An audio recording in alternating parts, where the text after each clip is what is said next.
The K-pop world thrives on powerful concepts, distinct lore, and unique aesthetics. But what happens when one group's identity starts to feel a little too familiar? That's exactly the conversation heating up online between MOA's fans of TXT and fans of rookie group AHOF. At the center of the debate is AHOF's recently released intro film, which many MOAs claim bears striking similarities to TXT's core lore and artistic identity.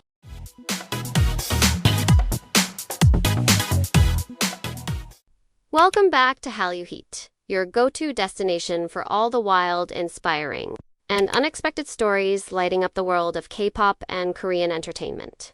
Today's episode is one for the books, so grab your bubble tea, sit back, and let's get into it.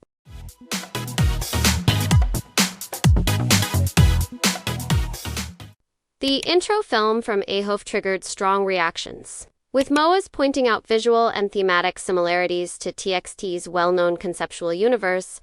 One post reads, "How is this not plagiarism?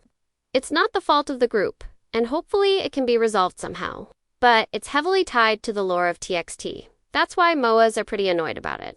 Specific elements cited include lanterns, stars, pinky promises, glowing orbs, and shots of members looking out at the universe, all common motifs in TXT's universe-themed content. Another MOA explained, someone holding a lantern, someone showing their knees, someone holding a ball of light. Group had their backs facing the camera, looking at the universe. Many fans view these not as generic fantasy imagery, but as TXT-specific references, particularly because they're tightly connected to TXT's established lore and literary inspirations like The Little Prince. This isn't the first time MOAs have raised concerns about plagiarism. Recent controversies include Byumju's panic photos being replicated by Gravity, and an indie artist allegedly copying Yeonjun's Gum music video. From a fan's summary, then last week, Gravity's concept photos were exact copies of Byumju's Panic. Even Gravity's creative director, Rakta, who was TXT's director for years, had to make a statement. There's also growing frustration over Big Hit's lack of public response in defending TXT's creative work. One fan put it plainly, Big Hit never moves or does anything to protect their group's identity, whether it's group work, Gum, or Panic. On the other side, AHOF fans and neutral observers say the similarities are more superficial than some claim. Many argue that AHOF's lore, while still in its early stages, is distinct in concept. According to one explanation, AHOF isn't centered around themes like The Little Prince or Peter Pan. Its foundation lies in the idea of 9 stars being born to take on the universe. Their prologue concept reportedly blends themes of birth, lullabies, and cosmos paired with a sports angle, as part of their connection to the Universe League. As another user said, the concept leans into the imagery of a lullaby, symbolizing babies, birth, and little stars, not a direct replica of TXT's detailed lore. Others emphasized that while some visuals may appear similar, the storytelling, composition, and narrative are different. Color grading, composition, and other cinematography elements are different. The narrative or storytelling behind each shot is different.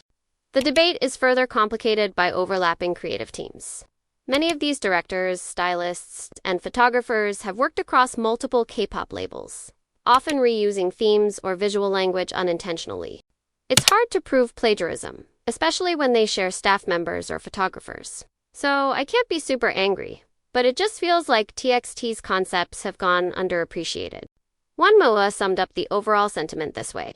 I'm not sure about this exact case, but I think most MOAs are just super defensive about plagiarism because this has been happening to TXT over and over again. It's been a long time of this.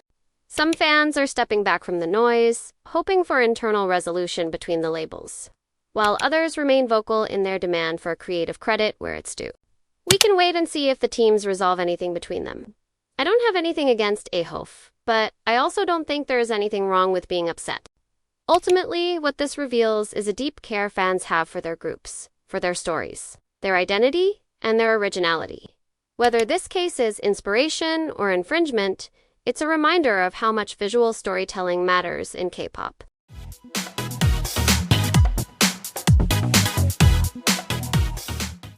As LeSserafim launched ticket sales for their 2025 US tour, Fans expecting a typical concert buying experience were blindsided. What they found instead: sky-high prices, inconsistent availability, and yet another round of frustration at what many now call the K-pop ticketing crisis.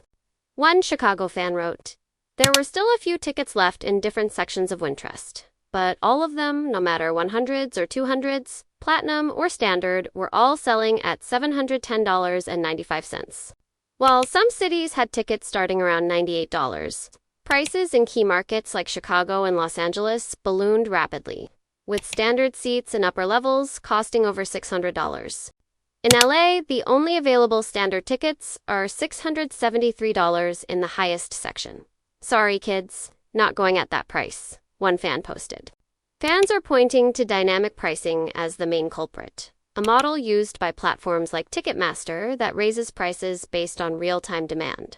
The result? Extreme inflation, confusion, and widespread distrust.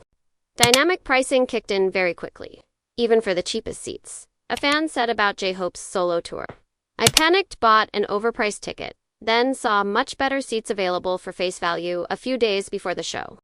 Others report near-identical experiences. "This is why I don't even check on day one anymore. Prices drop later because they never actually sell out. It's just panic tactics." Ticketmaster is a scam, basically. Once demand spikes, they lock in insane prices, then offload tickets later when people stop buying. Fans who've supported K-pop acts for years are now stepping back, priced out of the live experience. K-pop ticket prices have gotten ridiculously expensive. I used to go to concerts whenever groups came to town, but that's impossible now. The quality of performances hasn't skyrocketed, just the prices have. One user shared they got 100 level seats for $200 early on, before Ticketmaster's dynamic model kicked in. But for anyone logging in later or without fan club access, it was already too late. In a sign of how bad things have gotten, multiple fans said they would rather book an international trip than pay local US ticket prices. "I don't understand people who pay $700 for a K-pop ticket. I would just buy a flight to Korea, pay at most $100 for a ticket, and make a vacation out of it. In Korea, it's flat pricing and first come, first serve, none of this dynamic pricing mess." Though LeSserafim's tour sparked this latest outcry, fans say the problem is widespread, from BTS in 17 to NCT in Twice. The system, they argue, now prioritizes profits over fans. The absurd concert ticket stuff these days is due to unchecked monopolies, no regulations, and complete ambivalence to scalping or fan access. Some fans are holding out hope that prices will dip closer to the concert dates. Others are done trying. Every K-pop performance ends up on YouTube anyway. I'll watch it for free. That's it for this round, Halle Heat fam. Are TXT's concepts really being copied, or are fans reading too much into it? And would you pay over $700 to see your fave live? Let us know your take in the comments. Like, subscribe, and share. See you in the next one.